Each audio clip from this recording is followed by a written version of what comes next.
Hi everyone, this is Melissa McNown-Smith, and I'll be talking about my presentation, Below the Surface, Cultural Challenges in International Branch Campuses.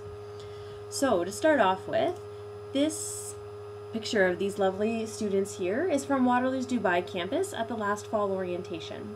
And it's an important picture because these students are the last incoming class for the University of Waterloo's branch campus in Dubai. When thinking about a topic for this class's presentation and paper, I was drawn to exploring international branch campuses and the challenges they face because I work at the University of Waterloo, and with the news of closing our international branch campus in Dubai, there's been a lot of talk about it. Before I go any further, I'd like to share a definition of what an international branch campus is. Most people agree that an international branch campus, or IBC, is when an educational institution from one country, called the home country, opens a campus in another country, called the host country. There's many different reasons for opening international branch campuses, and these include an additional revenue stream for the parent institution, creating better ties, so it's a form of public diplomacy between the home country and the host country, and also it's a way for the host country to provide more opportunities for higher education and to keep their students in the country. So there's a lot of compelling reasons for parties to pursue IBCs. However, as we saw from Waterloo closing its Dubai campus and other institutions have closed their IBCs as well, the plan doesn't always work out. And so I reviewed several scholarly articles and also delved into some media sources about IBCs, and it was really difficult to find specific reasons as to why they closed. Officials really didn't want to talk about why they closed, they weren't keen to discuss it, and when you looked, you got a lot of kind of surface answers. And so some of the surface answers that we got, that I found a lot, were that the IBC's closed because of low enrollment or because of a flawed business plan. And when you dig deeper, it actually seems that cultural differences also have a role to play here. And so I wanted to talk about cultural differences because they're not mentioned, and I do think that the home institutions need to recognize cultural differences as a serious challenge and even a potential threat to international branch campuses. So I'd like to give you a few examples of how culture is tied to some of these other reasons or might be an underlying cause. So low enrollment is often brought up as a reason why IBCs have challenges. Now, could be one reason is that it's tied to cultural expectations of when an admissions process should happen. So in the West, we're used to admissions processes happening months or even a year before classes start. However, international branch campus leaders in the Middle East reported that they often have students signing up for classes the week before the semester starts, and some students want to enroll even during the first week of classes.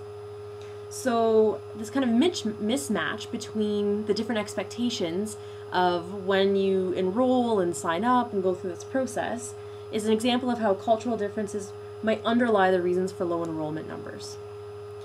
Another reason that's commonly given is that the business plan of the IBC was flawed. Again, this could be the surface reason, and cultural differences or not understanding the local context could play an underlying role. An example of this, we can look to China and the Chinese concept of guanxi. This concept is kind of like a form of social networking, where you get business done through personal relationships. You need to build trust with others and invest in those relationships. So you can imagine that a faculty or staff member coming from a Western perspective of business, where time is money, we need to be efficient, I'm going to set up these emails, get things done, steps into this environment, doesn't have that cultural lens, and so isn't putting the time into developing relationships, getting to know people, reciprocal favors, and might run into frustrations, and that might show up as, well, the business plan gets behind and things aren't happening. And finally, I want to address a third role that culture can play. This isn't talked about a lot, but I did see in my readings of the literature that different perspectives of education, or what is knowledge, or what are best educational practices, really come up, and this can be due to cultural differences. So one example that I saw a couple of times was noted how some cultures are very communal, and that groups work together, support each other, and they're less individualistic compared to Western culture. This could be an issue if a Western faculty member comes in, sees students working together, and thinks, you guys are cheating. where the students think, no, we just always work together and help each other. So just one example of how these different cultural perspectives then might show up as different perspectives of how education happens, how a class should run. So by now we've established some reasons as to why institutions need to recognize cultural differences as a serious challenge and potential threat to IBCs. But does it really matter? Couldn't we just let IBCs fail and kind of sink to the bottom like this ship here? Well, there's some pretty serious consequences to letting IBCs fail. One's financial. For example, the University of New South Wales lost $38 million after closing its Singapore branch campus after operating for just 2 months. There's also an impact on the relationship between countries. Because IBCs play a public diplomacy role, it can negatively impact that relationship. One example that I read, when one American IBC closed their Middle East location, some students in the Middle East felt that America itself was pulling out of the country. So they have impacts that go just beyond their own students and faculty. Because of these serious consequences, leaders of institutions that have IBCs must fully acknowledge all the challenges that IBCs face.